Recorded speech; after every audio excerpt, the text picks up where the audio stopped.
Here at BBC London and across BBC Local Radio Network, our job, as I said, is to inform, educate, entertain and empower.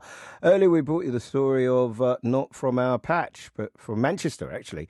This is following England's Euros loss against Italy on Sunday. A mural of Marcus Rashford was vandalised in what police are calling a racially aggravated graffiti mess up. But it doesn't end there. The community got together and turned a negative story into something that I want to describe as hugely positive, encouraging, empowering, decorating the damage to the Rashford mural in notes of love, thanks and inspiration.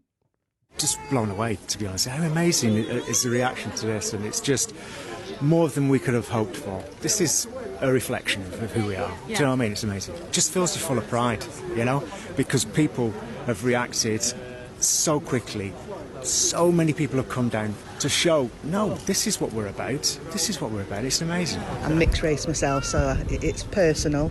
I've got 4 children who are out in the world sort of doing their thing, and it's very sickening. And it's another generation. I grew up in the 70s where it was rife. You know, we had it on the street, never mind online.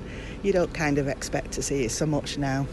But, you know, we need to show everyone that most of us don't feel that way. Whatever colour we are, we're all in it together. We want to be together. So it seems like murals are becoming a popular way to celebrate our people of the moment. Let's speak to Marc Silver, who's the founder of MurWalls and has created a mural in London Bridge with Gareth Southgate, Harry Kane, Raheem Sterling as well, which was unveiled today. How are you, Marc? I'm doing well, Eddie. How are you? I'm all right. Sorry for keeping you waiting there, mate. Clive and I were going on one of them old men journeys there. I'm sure you heard that. But actually, you know... I was enjoying it. Don't worry about I think it's important to have conversations that maybe, if I'm honest with you, I'd been reticent about having for the last 15 years. I think we've come to a moment where we have to, as we say in Hackney, talk the talk. And I think, you know, Clive's fantastic because he always puts his point of view across incredibly well. So here's the thing. Last time you and I talked, I saw the name. I went, I know him. He's a dodgy geezer. We spoke, didn't we, about the mural up in my part of town in East London of Marcus Rashford. Right, West Ham. Yeah, we done that a few weeks ago now, outside Gainsborough Primary School in West Ham. And that was a story that story caught the imagination, didn't it? Because even as we sent our reporter down, I think there were people walking past, looking at the mural. You know, this was a guy who kind of, I thought, and maybe I'm wrong, up until the penalty miss, transcended race, class, sex. He was just there as an all-round good person. Yeah, that's right. That's why we done it. You know, that's why we done the mural. That's why we wanted to celebrate him, everything he'd done with the food banks and all the kids at the school and up and down the country. So it was a brilliant project to be involved in just before the Euros. I was upset with you, mate. Why would you invite the Mayor of London, Sadie Kahn, and Badman is sitting here and you're in London Bridge doing this and you ain't invited Badman? What's going on? We didn't invite him. He invited us. We are murals, so we actually collaborated with City Hall and Mayor Sadie Kahn, so it was a fantastic opportunity. I mean, we've been talking about this for a few weeks, about the possibilities of England doing something special, and as it was getting closer and closer, we started to think, actually, we should maybe take this conversation a bit more seriously, because I think in the back of our heads we thought it's just going to come to nothing. And then just after the semi-finals, we decided that, you know, win or lose that final, we've got to do something here because we and the rest of the nation are so proud of what these guys have done. So let's come together. And, you know, the thing with street art, especially in London, is we do things properly. So we want to make sure that we've got legal wall spaces, and the mayor is probably the best person to be working with on that. And how did it feel? Because it's very timely, isn't it? I mean, with all the stories going around, you couldn't have picked a better moment, could you? Yeah, I'm absolutely shattered, to be honest with you, because we was obviously watching the game. So, you know, like everyone else, it was just draining. Mentally and physically, it was draining. And I had the added pressure because, obviously, if we would have won, we had some really big things planned that we were going to be doing at Wembley and places like that. But it wasn't to be, and we said, you know, still wanted to do something. So we literally, through the night, started planning what we're going to do, up at 5 o'clock in the morning, and just started getting this done. And we didn't finish till just, half past midnight. last night, really. So just a few hours. Is that when you sleep and finished then it? back up That's there. when you finished? Yeah. So it was about 16, 17 hours work with Mr. Mina and Nasher. Right. Oh, hold it. So you've started it after they lost? We started it in the morning after we lost. Yeah, that's right. But we had planned that we were going to do something, win or lose. That was the plan. Would they have had bigger smiles on their faces had they won? Absolutely. Of course, there would have been a lot more cheering. Listen, to be honest with you, we would love to have done something to celebrate the whole squad, because for me, it's about the whole squad. Yeah. We didn't have time, we didn't have wall space to do that, so we done what we wanted to do in the space that we had, and I think the characters that we used sort of were the key players in this, but it was about everyone. Don't do that, Mark. So what I'm trying to do today, because I can see this is taking. We were in this what I was calling a sweet spot for 8 or 9 days, where anything was possible, where my country, my city was united, where we were, transcended colour, we rose above it, we were in a kind of new age meritocracy, utopian ideal. It was fantastic. The flags in the windows and the cars, the children buying the T-shirts, we were there. But I refuse not to acknowledge, for the first time in 55 years, we were in the final of a tournament. We were nearly there. The golden generation never did this.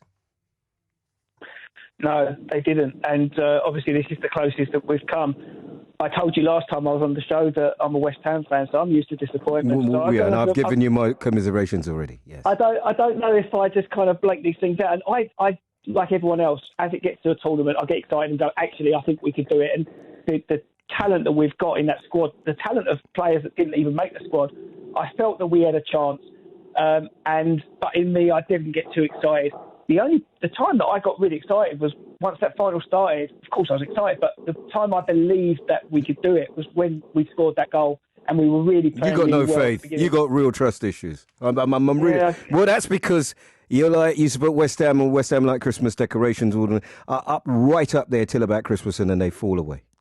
Well, no, normally we're not even up there, so we don't even get that. But we did exactly what, I didn't have any faith, and I guess rightly so, we didn't win it, but, they done us proud, didn't they? Yeah, I think so. I think this is a good news story.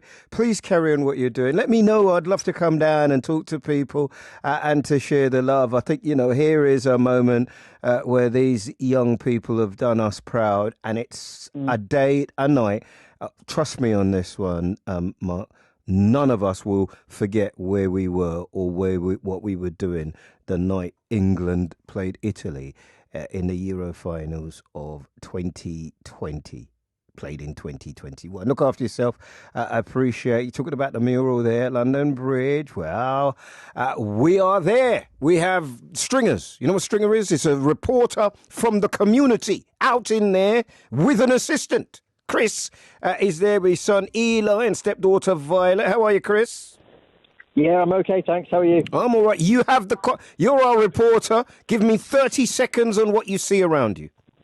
Oh, well, there's a good sort of 400, 500 people here. There's all kinds of people here. Everyone's coming out after work or after school, and everyone's, there's a few people delivering speeches, a nice message of tolerance, anti-racist messages, and great to see everyone coming together to support Marcus Rashford and the other guys who missed, and all the England team that have been subject to some horrendous abuse that is just disgusting. So it's great. Well, hold on a minute. Why are you leaving messages for Marcus? Go up to Manchester. Marcus isn't on the picture, on the mural, is he?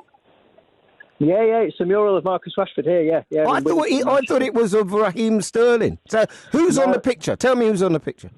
It's just Marcus Rashford. So it's been there for about 6 months. It's been there already, and obviously somebody today or maybe yesterday, I don't know when it was, has graffitied over it. So, but looking at it now, you can just see so many little notes and messages in support of him and the team, and that's why we've come down, myself and the kids. Now, you see what's happened is our producer has tricked me. So please forgive me. I am Eddie and I am the Muppet. I've just been doing a mural down in London. You're a Manc. I can get it from your accent. None of you are related. We've got a Manc down here called Anna O'Neill. None of you are related to her, are you? Oh, well, yeah, we are. Yeah, but yeah. Yeah, that's what I thought. Because you're all related up there, aren't you? No, not at all, no. but no, whether it's Rashford or Sterling, it doesn't matter who's on the mural, really, because that's not the point, is it? It's, my kids, we've got a mixture of United and City in our household, so we're all coming together, we're all getting along great about this, so it's good to see. Yeah, I mean, I know Manchester quite well. I've spent some time at Contact Theatre and doing some gigs up there. And I guess with this type of thing, in that kind of community, whether you, I don't know, come from Moss Side, Cheetah Mill, or whether you come from locally, there'll be lots of people through the day who'll be wanting to come and make their mark, right?